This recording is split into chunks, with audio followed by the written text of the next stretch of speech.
So welcome to my channel, and this is the first technique video. I hope you can hear me with the mic.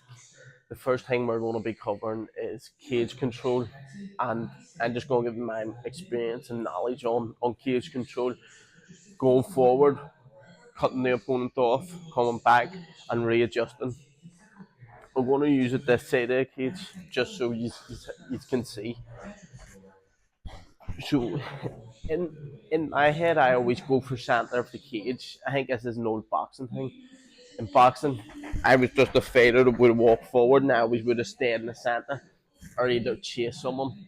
So in my head, I was always like control center of the cage. I was always told control the center.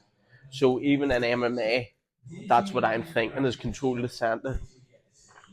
When I'm cutting down or when I'm going forward, I still give myself a bit of distance between me and the opponent, just because if I go too close, I'm in distance for them and they either grab a leg to hit me or they might be out of range. But if they're circling, then I'm never going to step into this range.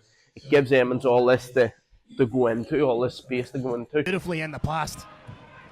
Nice framing to create that distance, but Burns being aggressive coming forward, trying to pop the jab. Nice right. Look if he can just time that right with Ukasin coming in, but Ukasin doing a great job.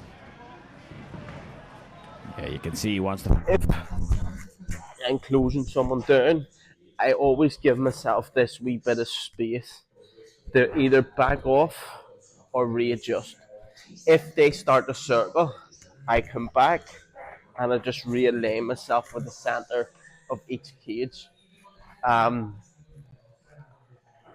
That's always my thought process behind it. Yeah. He's fighting the best. Yeah. He's fighting the best the country has to offer, you know. He's a really, really good fighter.